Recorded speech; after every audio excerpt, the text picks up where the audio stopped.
Hey everybody, we got a little special episode of FauxPop Goes the World. Talking to my good friend Daryl Gilroy via Skype, and via Skype, very very remote in a land far far away. I saw him actually just 3 days ago on the streets of Goderich where I live with his daughter and his wife walking. I was doing the same, and today I'm talking to him and with a very good Skype connection from, well, where are you, Daryl? Well, I'm in a place called Juba, South Sudan in Africa. Wow. Pretty amazing. Yeah, it is. Just to think that the internet actually works. Yeah, that's the part that I'm getting off on right now. Just so excited. Yeah, like the fact that we can sit here and talk as if, in fact, we're probably closer than you are when you're even here, in a sense. Yep, definitely. Yeah. I've tried phoning home, Yeah. and there's like a 7 or 8 second delay. It's Really? painful. Really, eh? I mean, Wow. say something, you literally have to stop talking. Skype, it's like less than a second. Wow. Amazing. Yeah, it is Amazing incredible. stuff. It's incredible. And obviously the internet connection is pretty good there in that. And you're in a hotel there then in Juba.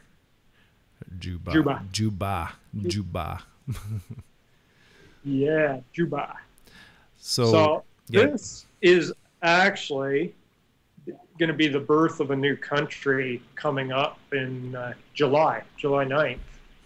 And Sudan is splitting. So Right. you have Northern Sudan and Southern Sudan. So this is actually going to be the new capital of Southern Sudan, Wow. which I think is the 193rd country Wow. in the world. That's pretty So it would be the birth of a country. interesting, and to be there for that, I think it's got to be pretty. I don't know if exciting is the right word, but it's definitely interesting, at the very least. It's exciting. Yes, I agree. It's definitely very interesting. Some of the things going on right now here. Yeah. For example, today I went to walk to work, which is about 5 minutes away, and this was about 7 in the morning, and I was greeted by probably about 200 military Really. Yeah. standing around AK-47s, Wow. crisp brand new uniforms, and U.S. military backpacks, brand new. Really, eh? So there's a fairly strong American presence over there then? No American.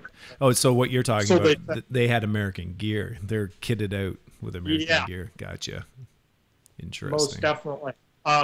Scary thing is, these soldiers, a lot of them are, kind of normal age, what we would look at soldiers as Right. being, 18-year-olds. But there are also guys who look like they're 15, 14. Right. And I haven't seen them yet, but apparently there are kids younger than that, Right. toting around AK-47s. Interesting. Yeah. I mean, there's definitely been a lot of turmoil over there over the last number of years in Sudan. And do you see any evidence of that kind of stuff? Or I guess let's take a step back. You're flying into a brand new country. It's a whole new experience for you. You get off the plane in Sudan, and what's the first reaction? What's the first feeling? Well, actually, my first exposure to Africa was getting off the plane in a country called Uganda, Right. which is just south of Sudan. And I got off in a place called Entebbe, which is, I'd say it's, like, nobody has population numbers, but I would say it's a comparable size to maybe a 10 or 15,000 population in, Canada. Right. So I get off there, it's at night, I'm jet lagged, I've just flown for 20 some hours. I'm not really with it. We drive on these bumpy roads. I sleep under my mosquito net that night. I slept about an hour, partly excitement, partly just messed up. And next morning we've got to go to a city called Kampala, which is the capital of Uganda. And I've got to get a visa that's so I could get into southern Sudan. Right. And that was the culture shock that morning. I got in the van with two local handlers, basically, and they drove me there. And within 5 minutes, my jaw was on the floor, and like I was just odd. I didn't know what to say. Just the traffic, the people, Yeah. Just a totally different world. It was. Wow. It was, and it got worse and worse as we got closer and closer to the big city. Right. And have traffic lights, the Right. chaos, and it was neat. So now it almost seems normal, and it's only a couple of days. Right. It's funny how we adjust, pretty quickly. Very much so. Yeah. Very much. So totally different than here in County in Goderich, where we're both from, but I guess people are people is maybe the gist of it. Very much so. I thought it was neat. So I'm walking to work this morning with these soldiers standing around. Being Canadian, we don't see people standing on streets with guns. Right. Here, everybody has a gun, right? Yeah. The security guard at the hotel, they stand there with an AK-47. You go to the grocery store, the security guard has an AK-47 or a shotgun. Right. Everybody's got a gun. But the cool thing is, I'm walking to work, and I'm passing these guys, and there's guys standing there with mean looks on their faces. You can tell they don't particularly like me walking by them. Then there's other younger guys who you look at and you give them a wave or a nod or smile and get chatting with them. Say a few words, and you can tell they're just kids. They're people. It's kind of neat that way. That's cool. Now, is everybody, I guess, like, 'cause Sudan wasn't a British Commonwealth nation up till, like, I don't know, 20, 30 years ago? I don't know, actually. But so what I'm getting at, do most people speak English or? I came here thinking they did. Mm-hmm. From what I read on the internet, the South was more English, right, which might be true. Uganda, which is south of here, definitely is an English Commonwealth. Huh. Kenya, which is beside, is a Commonwealth. Right. But Sudan's very Arabic. Very what? So what happened? Right. Very Arabic. Yeah. So, and you're right on the edge of Egypt there, right? So you're up at, just to get it in my head where you're at, like you're kind of the north. Libya's right, or Chad's just north of us. Right. And then Libya. And so we're kind of in that mid-African area. Right. So as you go northern Sudan, where I am is kind of the border of the desert and some green vegetation. Right now, we're starting to break up here or something. There we go. How's that? Yep, sounds great. Must There have are been a little bit of a memory leak there or something. Wow. Or packets getting out of sync. Sure. Very cool. So I was thinking it'd be cool because I think we're going to try to report. We're not sure what your stats will be over the next few weeks as you're over there, or actually months, whether you'll have internet or not. And hopefully you will, so we can do some reporting. And if not, we'll chat it up when you get home. But what are your expectations? I guess I'm thinking, your eyes are going to be opened as you start walking around there over the next few weeks, and you're going to see things. But what are your expectations? And we'll see when we talk to you again how close you are to that. Well, I've already part of my job is I've got to interact with a lot of locals. Right. And I've started getting to know a few local people around here, which are really nice people. I mean, they've had hard lives. Yeah. And you got to really feel sorry. Yeah. And what one of my expectations is, I would love to actually be able to get in and see a school. Right. And interact with the kids. Yeah. My wife being a teacher, it would be kind of neat to actually have Absolutely. some type of connection with some kids. That'd be fantastic. So I was walking back from the restaurant tonight. It's just up the road. I went to a little Ethiopian restaurant with one of my coworkers, and on the way back, there's some kids running Right. around the street. Yeah. You know, playground basically, because there's no place else to play around here. And what are they doing but rolling a tire with a stick, like you see every half of kids playing, right? So they Yeah. got an old motorcycle tire and a stick. So I give them a little wave and say hello to them, and they're all smiley. And Right. so one kid hands me the stick and wants me to roll the tire to see if I can do it. And I'll tell you what, I just had them laugh. They were saying stuff. Their mom was at the kind of at the edge of their hut there, Right. laughing at me. Nice. And the kids were yelling back and forth to their mom and laughing and giggling. They thought it was funny. I'd like to have interaction like that and get to know some of the absolutely. people. Because bottom line, they barely spoke any English, Right. but they're still kids. Yeah. Yeah. They were still, 7, 8-year-old kids and having fun. Interesting. And you were saying earlier, they are that 7 and 8 years old, but in a few years, you're saying you're seeing some soldiers that were like 15, 16 or that age group. It's like it's probably almost heartbreaking in a sense too. You're seeing them still when they're in that state of innocence and excitement and just being kids, just like kids are all around the world. And yet they're going to be faced with some pretty heavy decisions probably just in the next few years, which I'm just thinking of both of us have daughters. I'm thinking, we're pretty lucky to live where we live, right? Definitely. One thing I have noticed is, and this is something that kind of internationally, I think UN and other organizations have actually looked at, is Sudan right now is listed as one of the poorest countries in the world, if Right. not the poorest. Right. Yeah. And you definitely can see it. Yeah. People don't have jobs here, or Right. if they do, I mean, they've got definite issues in this area of the world. One major one right now is drought. Right. Even though it's rainy season, there's no clean water for people to drink. Wow. So there's a massive water shortage. And for example, one of our the locals that I end up working with here, he drives for us because we don't obviously want to drive here if you get in an accident. Right. Us being foreigners are going Yeah. to be in the wrong. Right.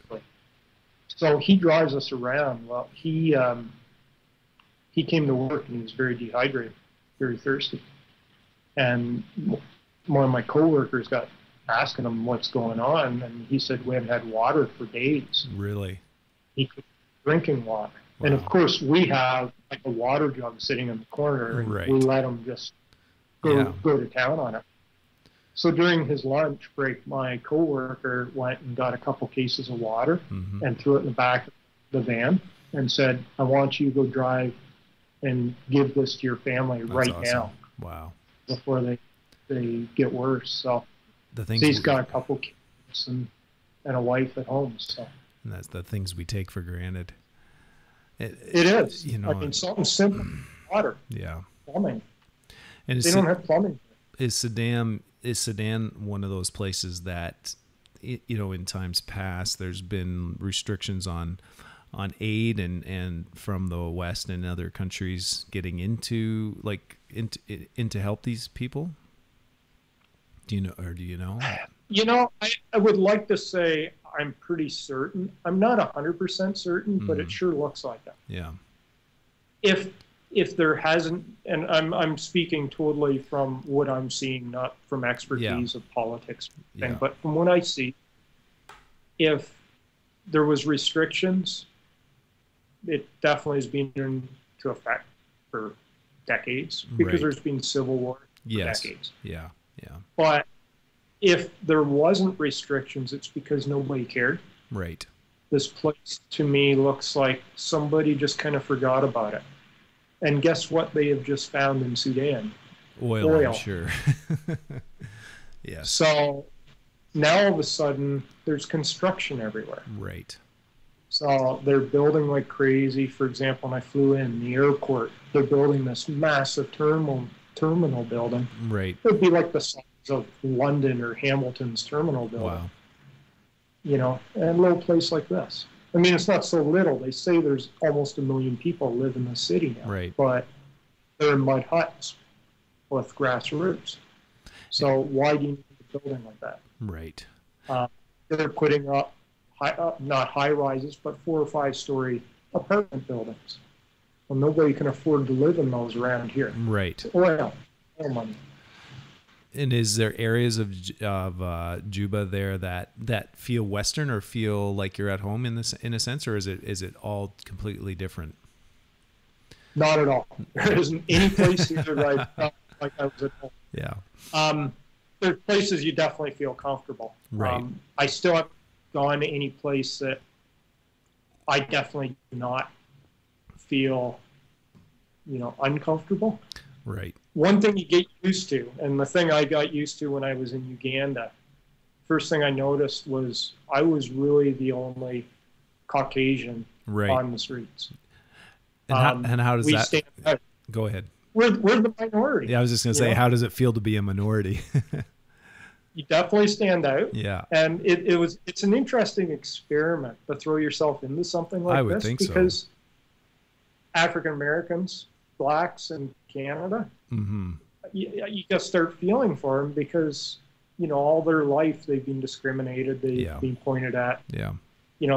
They've had a tough go in the last century in our North American Absolutely. area. Yeah. And all of a sudden, I'm the outsider. Yeah. And it definitely, I can see how that would wear on a person, and you would sometimes get a little bit negative. Sure. And I wonder if, and you probably haven't been there long enough maybe, but you probably have, to get the sense of, do they look at you as an outsider? Do you feel any animosity or any kind of feelings that way? Or is it all very, when I envision African, especially kids and people, they always seem so joyful and happy in spite of the turmoil and the difficulties and the things they're going through. And to me, it's a really great example and something we should learn from. Most definitely. What I've seen, there's 2 types of people here. There's ones that are very bitter for the North American, Europe people. Anybody with money, even Asians, anybody who's in here that looks like they're well off. Right. They're very bitter. They're in your face begging, or they say snide remarks in Arabic, and you can tell. It doesn't matter what language it is. You can tell that they're saying stuff about you. Right. And the looks that they give you, they've got that stare, that you just don't want to mess with. Then there's the other group, and I'd say it's well over half the population here. You give them a wave. Like when we're in the van, we must look like idiots. We're, hey. And it's funny, if you do that, they'll look at you. And sometimes they get that dumb stare that, they'd stare right through you. And then other times, you'll see this dude with a great big gun. Right. And this big, toothy smile, and he does this back. That's awesome. That's what I kind of like seeing. Like, there is definite bitterness, I think, for the outside world. Mm-hmm. And right so, because a lot of these people came from tribes. Yeah. They lived off land. And as North American, European society moved in, oil money and stuff like that moved in, jobs started occurring here for local people. So they moved from their tribal areas to come get a high-paying job to their standards. Yeah. And what's happened now is they're losing their culture. Mm-hmm. And I definitely can see urbanization taking place, even though I've only been here a few days. Yeah. This place only had a few thousand people in it 10 years ago. Yeah. Well, that's what you see that happening all around the world, as people start to crave, I guess, the West in a sense, or it's almost to me like, I don't, brainwashing is the right word, but they think we have it better than they do. And I often wonder, we do. We have a lot of great things in infrastructure and things over here, but but some of the thing that the trade-off is this fast-paced, crazy world that we live in over here. And like I think you're going to see, look into the eyes of some of these people that that didn't have water for 3 days and they still have a smile on their face and they're so grateful and thankful, you know? And, I think we can learn a lot from that. Definitely. It's exciting. I had a little case last night. I've been eating out a lot just because I'm being in a hotel. I don't really have a kitchen facility until I move into my apartment here.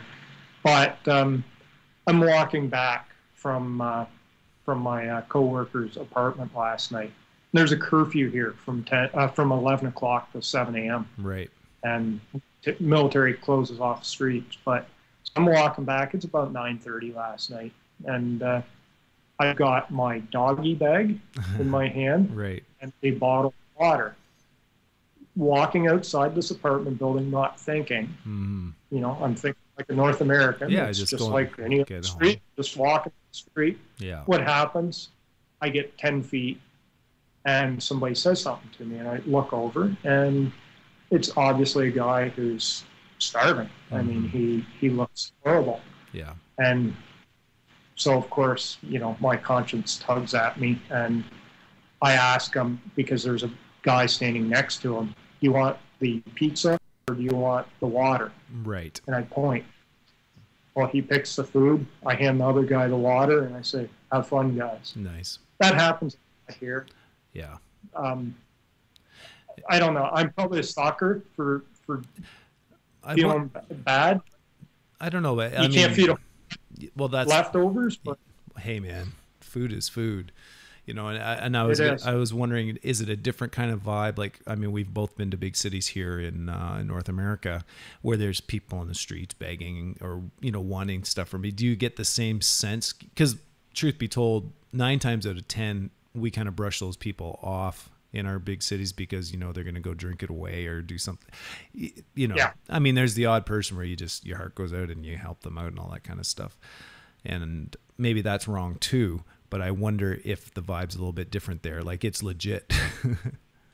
Very much so. Yeah. Since I've been here, what, 2.5 days, being in Africa, 3.5, I've only had one person come up and beg. Right in my face. Yeah. That was today, knocking on the window of the van. He had like a 60-pound sack of rice or something on his head, or grain of some type. And he's standing there. He had legs of a toothpick, knocking on our window, begging. Right. And the tendency there is we turn our North American attitude and try to ignore it. Yeah.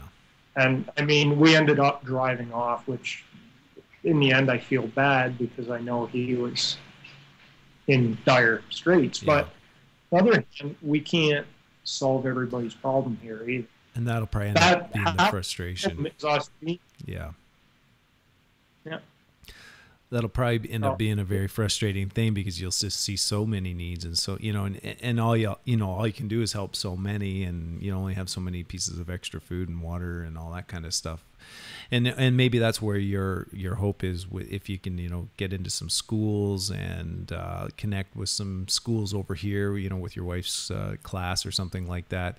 You know, maybe there's a way that we over here can do our little bit of a part through a personal connection like you, because I think that's what it takes, you know, to make a difference, is to have that personal connection. Because we get in, what's the right word? There's such a deluge of images that we're almost desensitized. You know what I'm trying to say? Over here, even though all this stuff we know is going on all around the world, but someone like you, someone like I know, starts telling me stories, you know, I'm more apt to say, hey, here's some money, or buy some water, or buy some food, or buy some clothes for these kids and people and families. I would be much more likely to drop food or water off than hand money. Yeah, I think, from what I've learned so far of Africa, you can't get anything done here. Or in certain areas, you can't get anything done here without a little payoff. Yeah. And that becomes a slippery slope. Right. Yeah. Okay. So handing them a bill. Yeah. They expect that all the time. Yeah. Whereas handing them food and water, they're grateful. Yeah. So it's somewhat like my experiences in big cities in North America. Mm-hmm. I would never hand anybody money if they're panhandling. Yeah, exactly. Yeah. Say, hey, I'll go buy you a coffee, or come with me, we'll get a meal. Yeah, exactly. Exactly. I've grabbed a meal for them. I've given them doggy bags, and they're usually grateful for that. Yeah.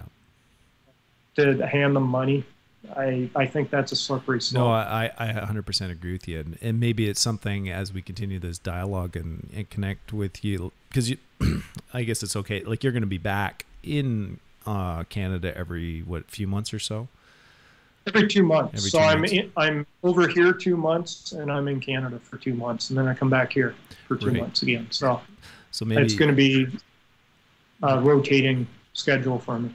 Well, what I'm thinking is I'm going to put up a donate button on our website, and have it and it'll be specific to your cause over there, because you'd be open to maybe getting some money and buying some certain things to hand out when you get over there, right? Yeah, I've got to do some research and try to. I would really like to connect with a school, and I'm not thinking there's two. A lot of kids aren't educated here, unfortunately. Right. School is kind of an elitist thing. So they're all private schools, but you've got different levels of private schools also.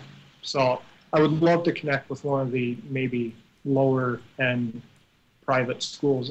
They're struggling, and they need some help. So cool. By me being over here for a while, I'm sure I'll be able to connect with something along that line and meet some kids who are just lucky to even have an opportunity to be in school. But I'm sure their equipment and their textbooks and who knows, even the buildings probably. Yeah. Non-existent. I have seen a few schools, they just sit outside, under the trees and in a row, and it looks just like a classroom here, except they don't have a schoolhouse. Right. And I've driven by a few of those places already, so it'd be interesting to find some place like that to help out. Absolutely, man. Awesome. Because I think the only way a country like this is going to grow is to educate. Unfortunately, for sure, the North did not like the South very well, and they treated the people down here very poorly. Right. So that's why many people can't speak. Not saying English is the language they have to speak, but they have trouble speaking their own language, being Arabic around here. A lot of the skilled laborers, so when I'm saying skilled laborers, I'm talking waitresses, waiters, chefs, the person at the front desk at the hotel. Those type of people are not local Sudanese. Right. They bring them in from Kenya, they bring them in from Uganda, Ethiopia, because they can speak English. Right. Those are the type of places that you're going to have expatriates and North Americans and Europeans and stuff like that. So, unfortunately, it'd be nice to see Sudanese people be able to take jobs like that. And I guess that's the whole idea. And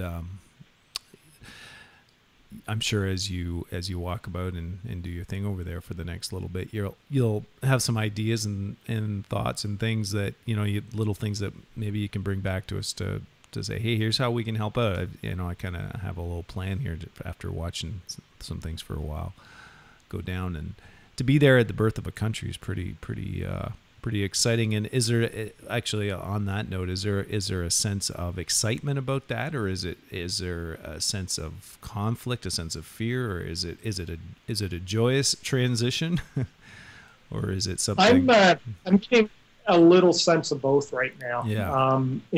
To the point, I'm not even certain if our company is going to allow us to stay here. Right. We may be going someplace else for a few days while all this happens, just as a precaution. Right. What I'm going to sense, and I'm going to try to get some photos if I can of it, is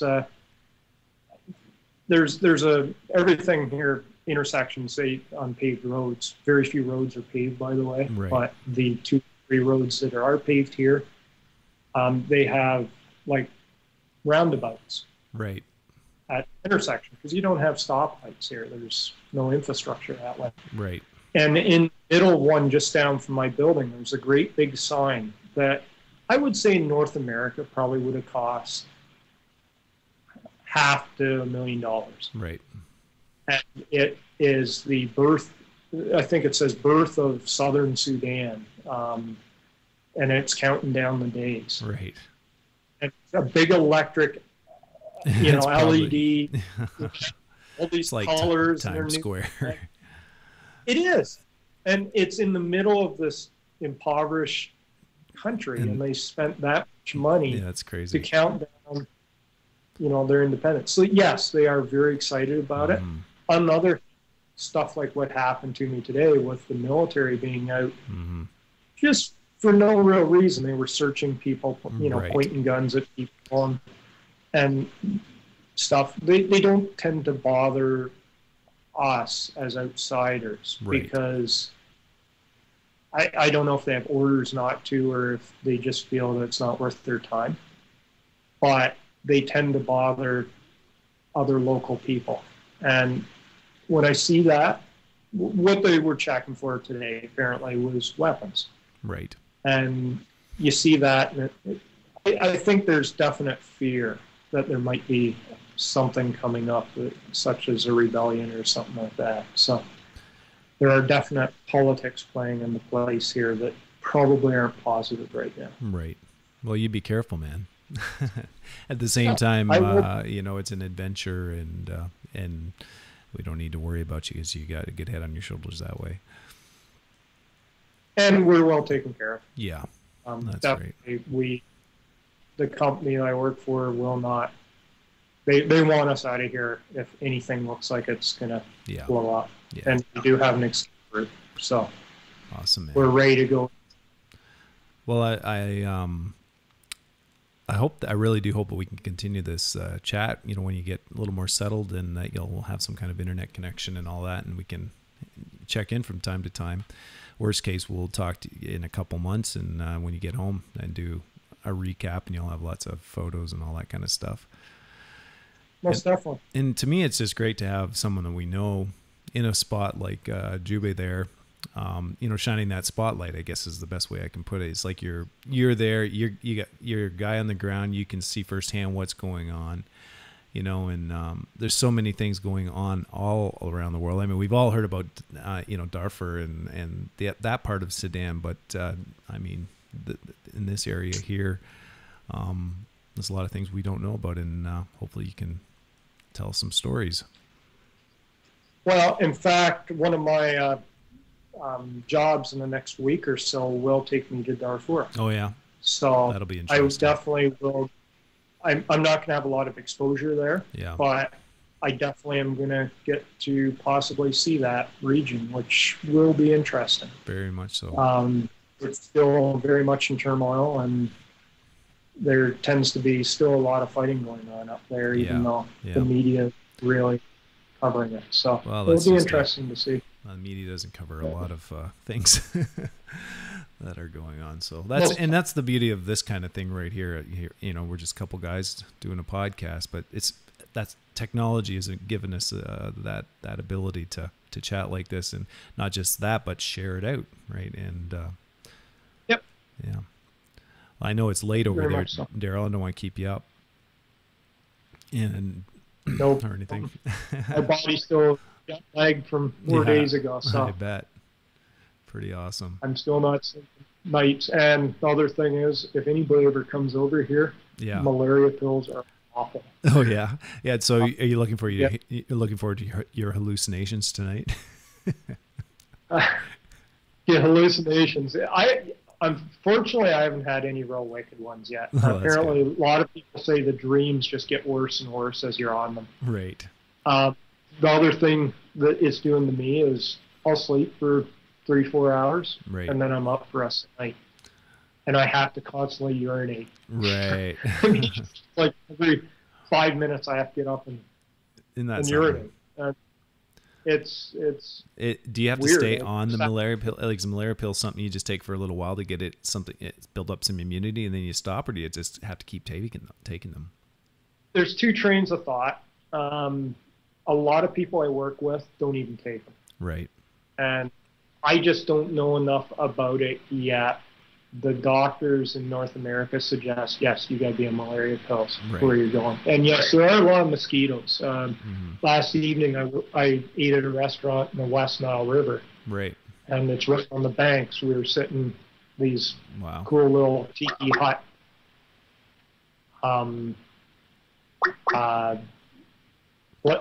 tables and watching kids swim, 10 feet away from us on the other side of the bank down in the river. And there are bugs everywhere. Yeah. Prime malaria spot. And believe me, we have everything on. Right. I'm maybe not paranoid enough, but it definitely, a lot of people have gotten sick that I've talked to over here and had to go through the malaria treatment. As long as you catch it, you're okay. Yeah. But it definitely kills a lot of people. Yeah, Every one of our local drivers have had malaria. Wow. Multiple times. Wow. So I don't think you build an immunity to it even if you live here. Hence the reason one of the problems is life expectancy around here. Hey, you in the park would be senior citizens. Yeah. Yeah. I've not yet crazy? seen someone 50. Wow. Everybody seems like 25, 30. Right. They don't have in the senior prime of their citizens. life. That's crazy. That's right. The things we take for granted, man. I mean, malaria is just one thing that they have issues with. I mean, it's yellow fever, AIDS is huge in this part of the world. Yeah.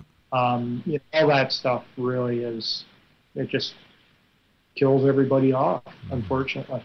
So you look at these kids and you think a 15-year-old kid might be halfway through their life, assuming there's no or no accident that kills them. And here we are in our 40s or whatever, and thinking the same thing. We're halfway through our lives. Yeah, definitely. Yeah. That's a bit of a shocker. Yeah. Man. Awesome, man.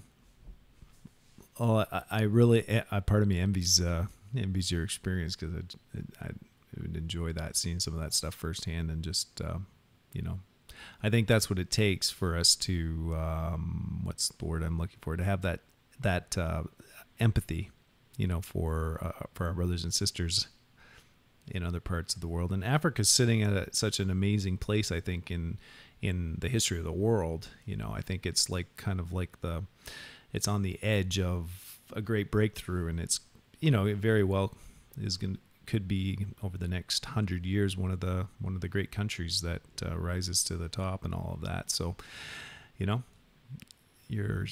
I definitely have that sense.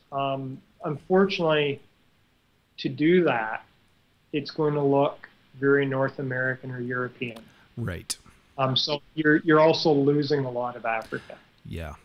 But unfortunately, so far I've been to 3 countries in Africa just through my travels, getting to Sudan, been to Rwanda, Uganda, and here. And every country, even though they have all their differences, it's very prevalent. Everybody has guns. Right. And, unfortunately, until differences can get settled among themselves, it's unfortunate. I don't know if you're going to have a huge leap forward. Right. Yeah. As you're saying this, that part of me is going, it's kind of sad that we're meddling with it. At the same time, you can see the benefit of it. And I know that's not your position over there. You're there for other reasons, but you'll probably see that firsthand as well. Is our influence positive or negative? All that kind of stuff. And I've already formed my 2 cents on that. Thought on that is, I think by us being over here and us being the rich, the outsiders, I think it does more harm personally. Yeah. Because they strive to be more like us, which isn't necessarily a positive thing when they can't support. Mm-hmm. Right. Give you an idea. One of the things I've noticed, first thing I noticed when I got off the plane here, was Africa stinks. Right. Guess what it smells like? It smells like burning garbage and sewage. Right. So there we've already got a problem with urbanization. They don't know how to deal with that stuff, so they burn it. Right. And it doesn't matter where you are. If you're in your hotel room, you smell it. Right. If you're, out the streets, definitely it reeks. I mean, it hasn't rained here hard since I've gotten here. Yeah, there's big puddles in the street. Well, what is that? Right. Yeah. Right. Somebody's throwing their sewage out the front door. So, right. With modernization, you've got to have infrastructure. That they're lacking, and I don't know if they'll ever get.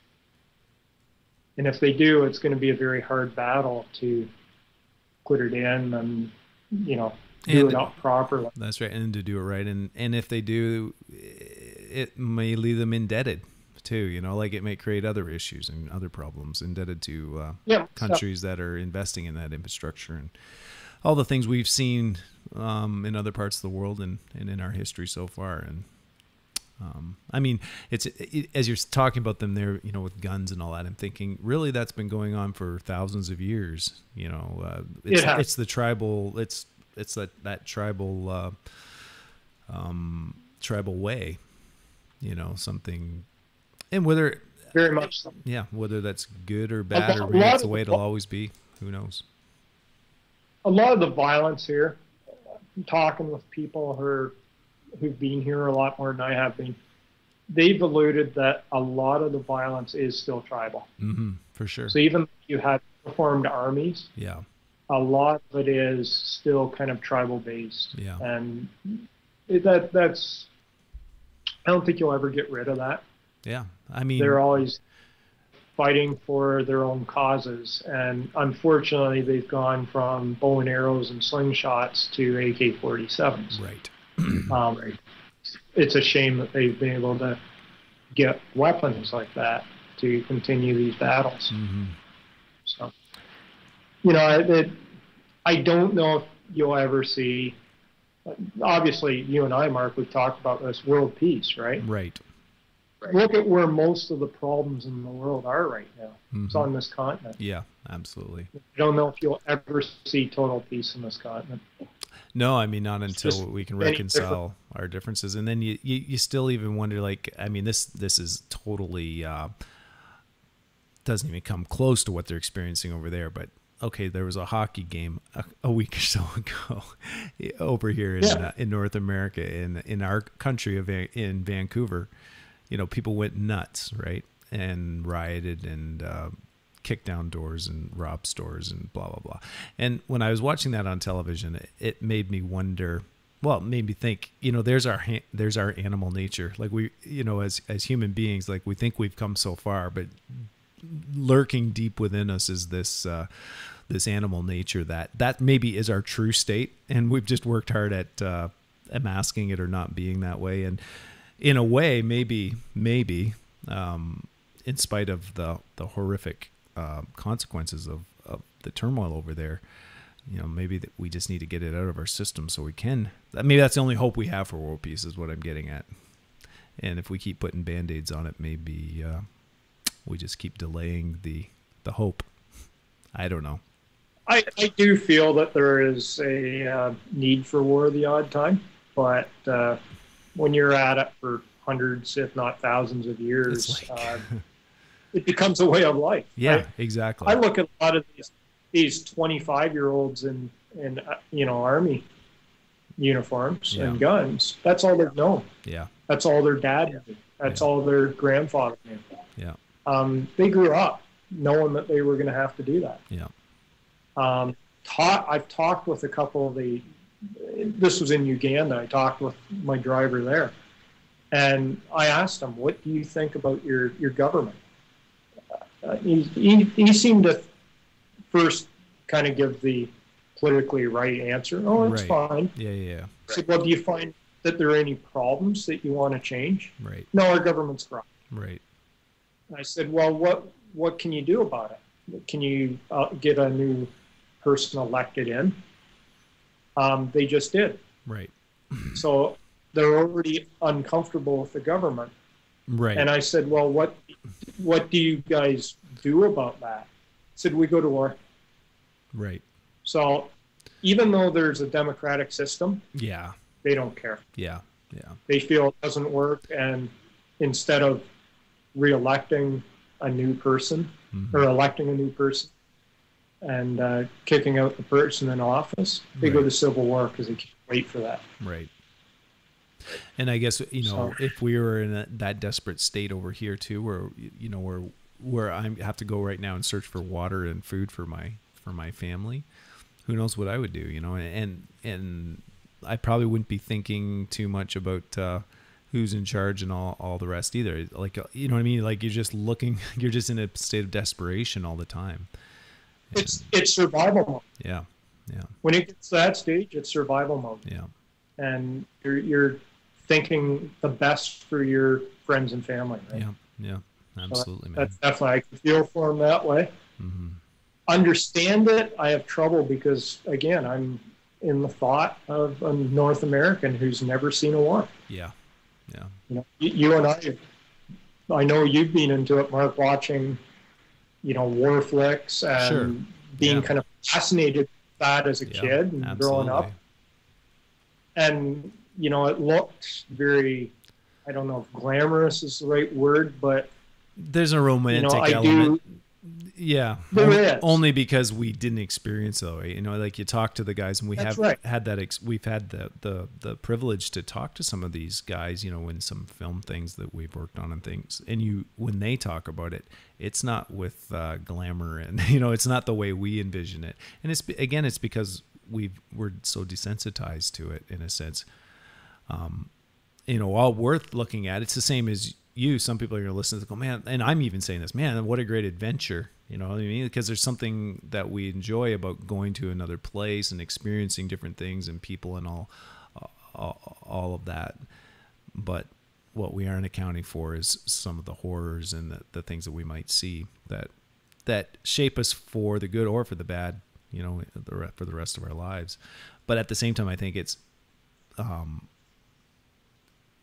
incredibly necessary, that our eyes be open, no matter how it makes us feel, that we see what's really going on. I'm not gonna,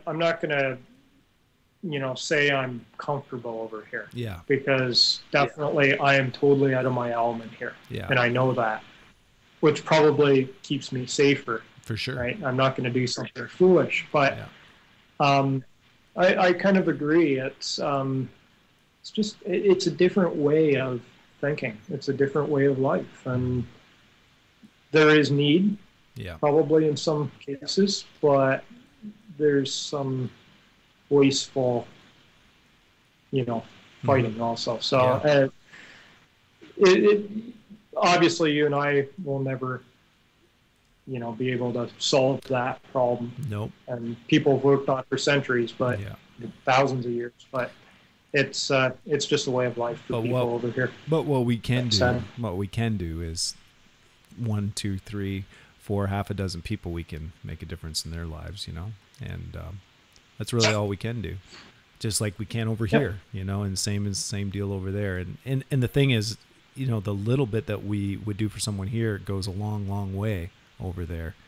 And so I'm really hoping that we'll find some opportunities to, empower you, I guess, as someone that is actually on the ground there with some means and some ways of helping some people over there. So I'm going to get going here shortly. No, we should wrap it up, Daryl. Just to give you an idea. So I got talking. I was actually joking with one of the soldiers today. I could tell he was an extraordinarily friendly guy. So I see him doing something with an AK-47 that I didn't think could be done. Right. So he's standing on the street corner and he's got an itchy back. Oh no. So what does he do? He takes his gun over his head, and he's scratching it with the barrel of his gun. That's hilarious. And I looked at him and go, gun itch? And he said, yeah. And I said, I didn't know you could use a gun like that. So he said, oh, look at what else I can do with it. I'm thinking, oh, goodness, here we go. Yeah. So he lights a smoke, and he puts it in the butt of his gun. That's where he holds it. It's in the barrel of his gun. That's hilarious. He said, it also opens bottles. And he ran me through all the features of his AK-47. Oh, and I'm standing there. I didn't know if I should laugh or be amazed. I was amazed because he was so friendly. But, I said to him, you know what? I love seeing how that gun works that way. Just don't fire it. Yeah. And he said, he looked at me and said, I don't want to fire anymore. That's awesome. So that was one soldier that you could tell he's seen enough. Just by his attitude and his demeanor. Yeah. I think he's seen enough. Yeah. So play more things.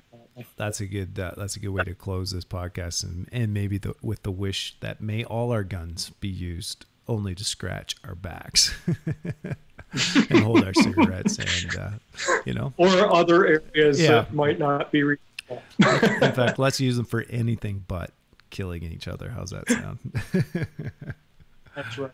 Awesome, man. Well, kids don't try that at home. Yeah, please don't. Especially without the safety on like he had. That's right. That's hilarious.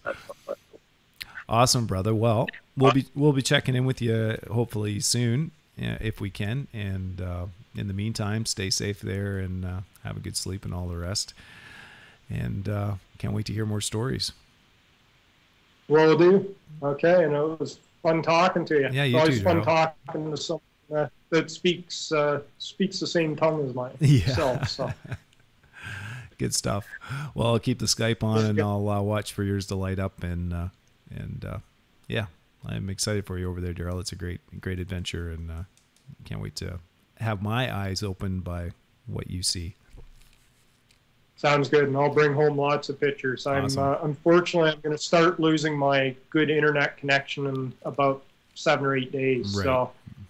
So I probably won't be able to upload too many pictures, but no problem. It's I'll see what I can do. So sounds good. Anyway, man. we'll catch you when I get back into Canada in August. Awesome, man. Great stuff. Alrighty. Thanks, Daryl. Good talking. Talk to you later. Bye.